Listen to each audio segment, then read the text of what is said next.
अपनी नज़र को बदलो। एक बार एक बहुत बड़ा नेता एक साधु के छोटे से आश्रम में गया। वह साधु के बारे में बहुत सुना था, तो उसके मन में आया कि मैं एक बार जाकर देखता हूँ कि लोग उसकी इतनी तारीफ क्यों करते हैं। जब वह उस आश्रम में गया तो वहाँ पर एक छोटी सा कमरा था, जहाँ पर एक कौली बिछा हुआ था। वहाँ पर कुछ लोग नीचे बैठे हुए थे और साधु जी के सामने बैठे हुए थे। कुछ सवाल जवाब चल रहा था।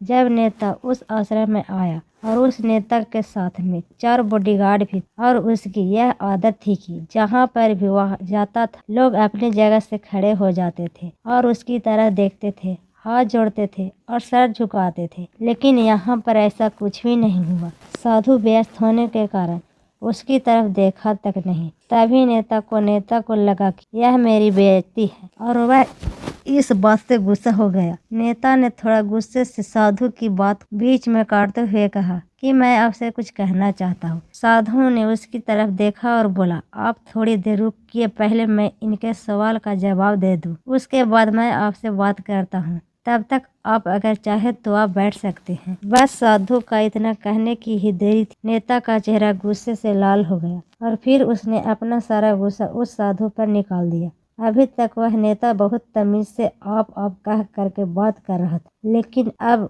वह तड़प तर आया। नेता ने उस साधु को कहा, तुझे पता भी है मैं कौन हूँ और तू किससे बात कर रहा है। साधु ने उसकी तरफ देखा और कहा, मुझे इससे कोई फर्क नहीं पड़ता है कि आप कौन हैं, लेकिन आप जो कोई भी हैं, अगर आप चाहते हैं कि मैं आपसे सवाल का जवाब दूं या आपसे बात करूं तो आपको कुछ देर रुकना होगा। और साधु यह कहते हैं नेता गुस्से से पागल हो गया और वही सब के सामने चीखने चिल्लाने लगा, अब मैं तुझे तेरी असली औकात दिखाऊंगा। तूने मुझसे पंगा लेकर ठीक नहीं किया, तुझे पता भी है मैं तेरे बारे में क्या सोचता हूँ। साधु ने फिर से नेता की तरफ देखा और बड़े ही प्रेम से कहा कि मुझे इससे कोई फर्क नहीं पड़ता कि आप मेरे बारे में क्या सोचते हैं, आप जो चाहे वह मेरे बारे में सोच सकते हैं। फिर नेता ने उससे कहा कि तू चाहे सुनना चाहता है या नहीं, लेकिन मैं तुझे यही सब के सामने बताऊंगा कि मैं तेरे बारे में क्या सोचता हूँ। तू कोई साधु नहीं है, तू एक बहुत ही घटिया इंसान है, तू एक ढोंगी है, पाखंडी है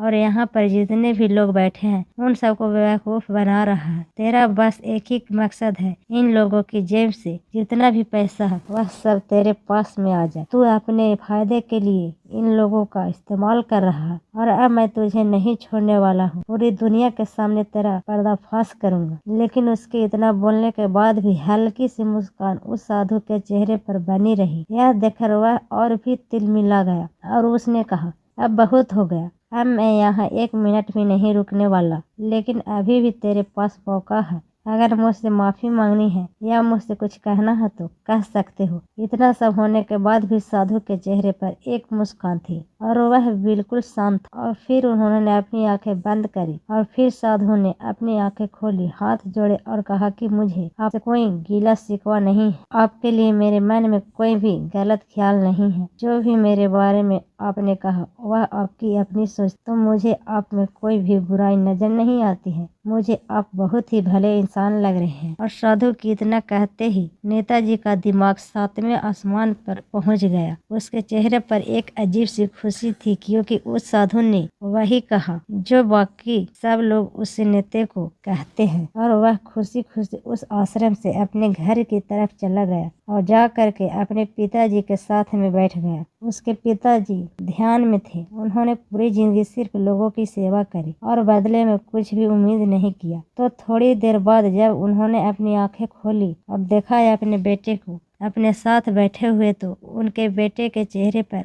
आज का एक अजीब सी खुशी थी जो आज से पहले उन्होंने कभी नहीं देखी थी। फिर उसने एक एक करके सब कुछ बताया कि आज क्या हुआ, किस तरह से वह आश्रम गया और वहाँ पर क्या हुआ, उसने क्या कहा, साधु जी ने क्या कहा। जब उसके पिताजी ने पूरी बात सुनी तो थोड़ा सा मुस्कुराए और अपने बेटे को देख करके बोले कि उन्होंने तुम्हारी तारीफ नहीं करी, क्योंकि उन्होंने वह नहीं कहा कि जो तुम हो, उन्होंने वह कहा कि जो वह खुद है। और तुमने जो भी कुछ उनको कहा वो नहीं कहा कि जो वो है, बल्कि तुमने वह का जो तुम खुद हो। यही बात वेदों में भी कही गई है, यथा दृष्टि तथा सृष्टि। यह दुनिया तुम्हें वैसी नहीं दिखती जैसी यह दुनिया है, यह दुनिया वैसी दिखती है तुम्हें जैसे तुम खुद हो। जिसकी नजर जैसी है उसके लिए यह दुनिया वैसी ही है। तो अगर तुम अपनी दुनिया को बदलना चाहते हो तो उसका काम सिर्फ एक तरीका है, अपनी नजर को बदलो।